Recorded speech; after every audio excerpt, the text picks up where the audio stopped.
daylight abduction, mistaken identity, unwilling captivation, itinerary unknown. The teachings of Zacharias regarding the aura are hard to grasp for those who do not grow up steeped in the religion and history of Estolia. Few outsiders feel the lure of the aura. But suppose a man has the great fortune to encounter one of the daughters of Estoliana during his 30th year. In that case, it is entirely possible that he will, while unaware of the repercussions of his actions, place his soul within her keeping. Phineas Alistair Zakarian, Capitulo 81. By the time Sher escorted her back to his apartment, Rhea felt charmed. There he poured her another glass of the golden wine. He took her empty hand and led her over to the colorful chairs they had occupied earlier in the day. Once seated, Sher said, "You asked me earlier why you should accept a man who has frequented call girls." I did. She said. I feel less worried now, but still. She did not know how to put her concerns into words. His reminder brought her objection back to the forefront of her mind. She knew that most Estolian men had affairs in their younger years before settling down with their Kaylee. The women of Estolia accepted the double standard without question, though more of them were becoming vocal on the subject. Even so, it was not normal for women to be confronted with the details of their husbands' prior sexual escapades. For most women it was a vague time in their man's life, a stage of maturation they went through and got over, whose outcome was never doubted, that the man who chose the woman was not just unlikely to stray, but incapable of doing so. How much would she learn about Sher? What had he done before seeing her aura? Would the same constraints bind him as normal Estolians? Sher said, "From a young age, I have had a high libido, a sex drive more powerful than most young men. My uncle, who raised me, told me when I was 16 that it was important for me to use wisdom when it came to my sexual liaisons in my youth. And when ready for marriage, that I select wisely. He suggested I hold off on dating altogether until I was ready to marry, that I avail myself of the women who are a part of the network I spoke of earlier. These are women who have been left alone in life, their spouses dead or disabled, their ability to earn curtailed by a lack of education or opportunity." He paused to sip his wine, looking away from her with a frown. My uncle suggested there was no shame in availing myself of the services of such women.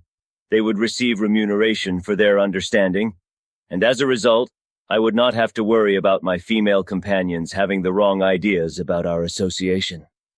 When it was time for me to ultimately seek a bride, they would accept the situation without recriminations. He grimaced slightly, adding, He did elicit a promise from me that I limit my sexual exploits to the women who are a part of this particular network. This would, he told me, accomplish many critical things at the one time. I would be safe against the insidious evils of sexually transmitted infections. In addition, I would never unknowingly take a woman against her will, or discover myself with a woman who was not yet old enough to consent. He paused again, his eyes on his glass. He took a deep breath before looking up. I do not know if it is merely a case of rationalization and justification for actions that you will deem unforgivable, but I would like to believe my association with the different women over the years has achieved more than my own satisfaction. I recently received a card from the woman who first taught me how to give women pleasure. She was a widow when I met her, and she told me that it was through my generosity that she was able to return to school and pay for childcare for her 3 children. Not long ago she remarried, and all of her children are in college. The oldest is now planning to be a pediatrician when she graduates. Do you intend to be true to me? Rhea blurted out. Her hand was shaking and she set the glass down so he would not see how wobbly she was feeling. This was what mattered to her. She needed to know that they would have the same type of relationship as her relatives, a soul-deep connection that would transcend death, that would bring great happiness in this life, and the promise of something truly special in Horizon. She would rather spend her life alone than waste it with a man who would never really embrace Estolian principles. Your brother Nico and your uncle Zeke both seem to believe I would find it impossible to become aroused by another woman.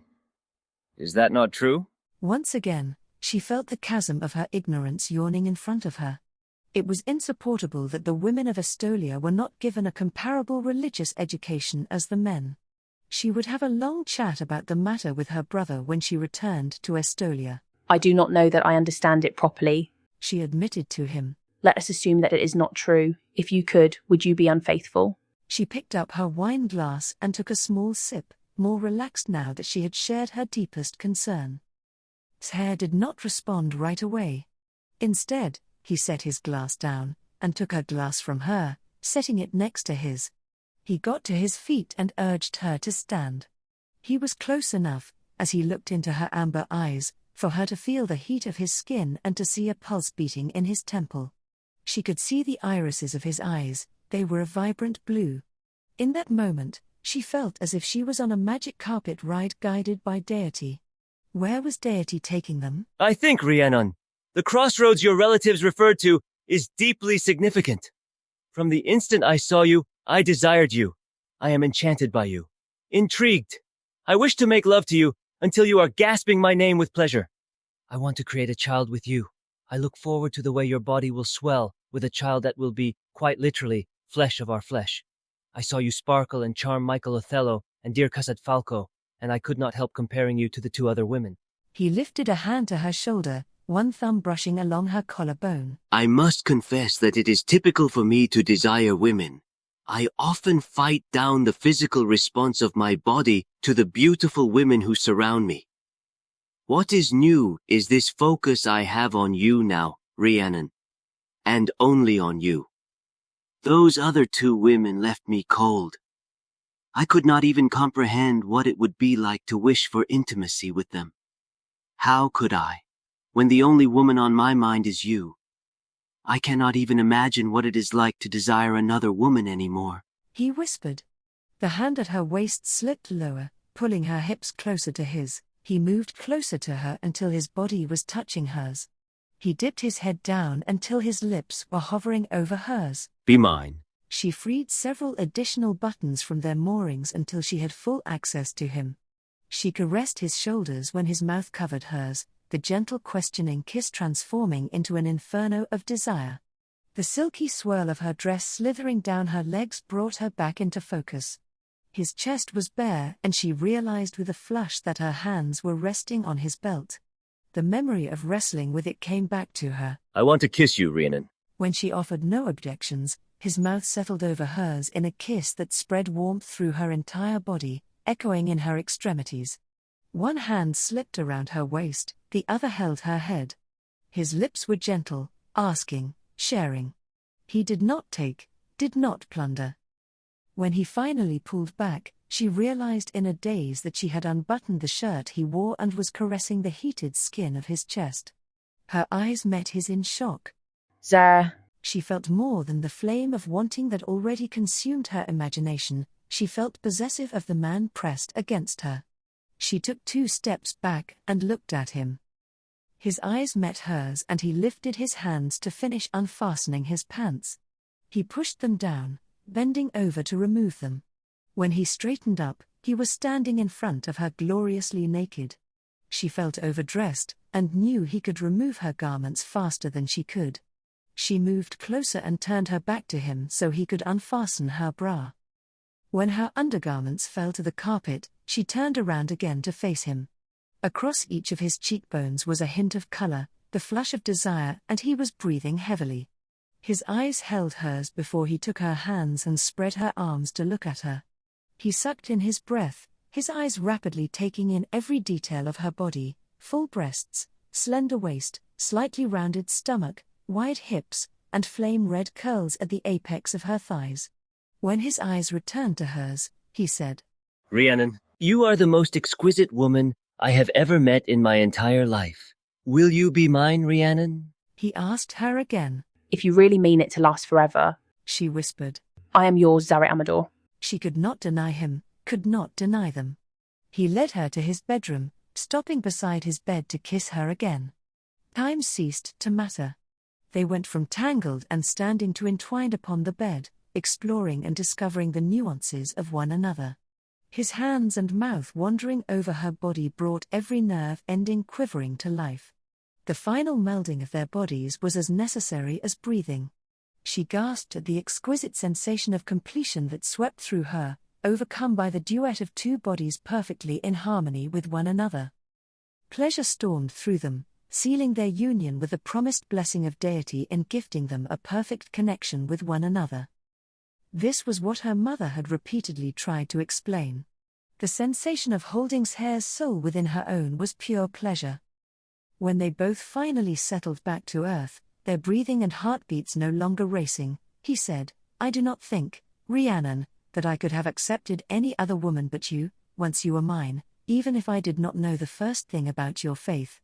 She kissed the warm skin of his chest, marveling at the sensations that continued to sweep through her body, his spicy scent, the feel of slightly damp skin against hers, his heart beating, and the memory of the surge of his body within her own.